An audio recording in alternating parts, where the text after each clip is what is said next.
The little voice that changed everything. The morning sun filtered through the tall windows of Morrison Tower, casting long shadows across the marble lobby. James Morrison sat on a leather bench near the reception desk, his shoulders heavy with the weight of failure. In his hands, he held a single sheet of paper, the bankruptcy filing that would end everything he had built over the past 15 years. Around him, employees moved through the lobby with uncertainty in their eyes. They whispered in small groups, their voices echoing softly off the polished floors. Everyone knew this might be their last day at Morrison Industries. The company that had once employed over 300 people was about to disappear. James stared at the document. His pen rested between his fingers, hovering just above the signature line. One name, one simple signature, and it would all be over. The factories would close. The warehouses would empty. Families would lose their income, and it would be his fault. He had tried everything. For months, he had searched for solutions, looking through every financial report, every contract, every possibility. But the numbers never changed. The company owed more money than it could ever hope to repay. Bankruptcy was the only option left. The briefcase beside him contained all the final documents. His lawyer had prepared everything perfectly.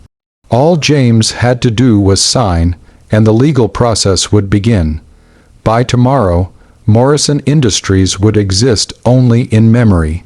James took a slow breath and clicked his pen. The sound seemed too loud in the quiet lobby. His hand moved toward the paper, ready to end 15 years of dreams, hard work, and hope. "Excuse me, sir." The voice was small and gentle, like wind chimes on a summer afternoon.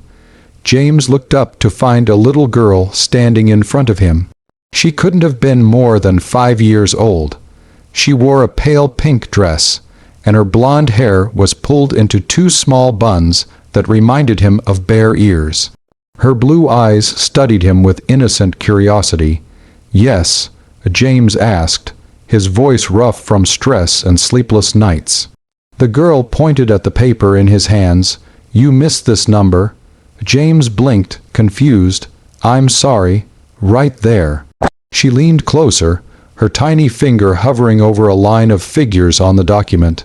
"That number, you missed it." James looked down at the bankruptcy filing. His eyes followed the columns of debt, losses, and obligations. Everything had been checked and double-checked by accountants and lawyers. There were no mistakes.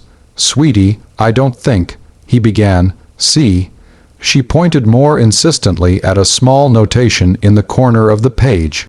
"That one, it's different from the others." For the first time in weeks, James really looked at the document. Not with tired eyes that had reviewed it 100 times, but with fresh attention.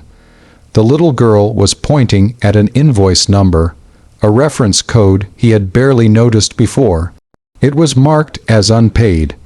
A debt of $800,000 to a supplier who had supposedly gone out of business.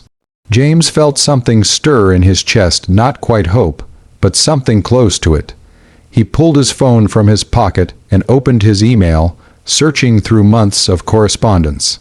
The supplier, Henderson Manufacturing, had indeed closed, but when he scrolled further, his heart beginning to beat faster. There, buried in emails from 3 months ago, was a message he had never seen. His assistant had been out sick that week, and dozens of messages had gone unanswered. The email was from Henderson Manufacturing's bankruptcy trustee. It stated that all outstanding debts to Morrison Industries had been forgiven as part of Henderson's liquidation settlement. $800,000 forgiven, written off, gone, but somehow Morrison's accounting system had never been updated. The debt was still listed as active, still counted against the company's total obligations. James stood up so quickly that the little girl took a startled step backward. He pulled out his phone again and called his chief financial officer. "Rachel, I need you to verify something immediately," he said, his voice urgent. "The Henderson manufacturing debt, 800,000. Check if it was actually discharged in their bankruptcy settlement." He waited, pacing in front of the bench. The little girl watched him with patient interest, as if she had all the time in the world. After 3 minutes that felt like 3 hours, Rachel's voice came back on the line. "James, you're right. Henderson's trustee sent confirmation, but it was never entered into our system. That debt doesn't exist anymore. It hasn't existed for 3 months." James felt the world tilt slightly. $800,000 would not save the company by itself, but it would change the calculations. It would make a difference. "Rachel, recalculate everything. Every projection, every cash flow analysis. Factor in the corrected debt load and send me the revised figures in 1 hour." He ended the call and looked down at the little girl, who was smiling at him with quiet satisfaction. "Thank you," he said softly. "What's your name?" "Emma," she replied. "My mom works here. She's the cleaning lady." James knelt down to Emma's eye level. "Emma, you might have just saved this company." The next hour passed in a blur of phone calls and calculations. Rachel sent the revised financial projections, and James reviewed them with hands that no longer shook. The corrected debt load changed everything.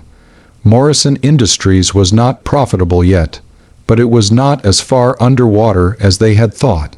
With the right restructuring, with some strategic cuts, and a focus on their most successful product lines, survival was possible. By noon, James was on the phone with investors he had thought were lost forever. The new numbers gave them enough confidence to reconsider. By mid-afternoon, he had secured a bridge loan that would carry the company through the next 6 months. The bankruptcy filing remained unsigned on the bench where he had left it. As the sun began to set, painting the lobby in shades of gold and amber, James found Emma again.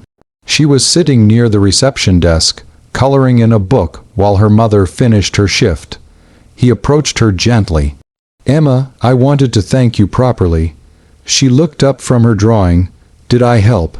"You helped more than you could possibly understand. Because of you, 300 people still have their jobs tomorrow. Because of you, this company gets to continue." Emma considered this, then returned to her coloring. "My teacher says it's important to check your work." James smiled, really smiled, for the first time in months. "Your teacher is very wise." He reached into his briefcase and pulled out a small business card. On it, he wrote his personal number. "When you're older, if you ever need anything, a recommendation, a job, anything at all, you call me. I owe you more than I can ever repay." Emma took the card and studied it carefully. "Okay," she said simply. As James walked toward the elevator, he looked back one more time. Emma was showing her mother the business card, talking excitedly. Her mother looked up, caught James's eye, and mouthed "thank you." With tears in her eyes, James nodded.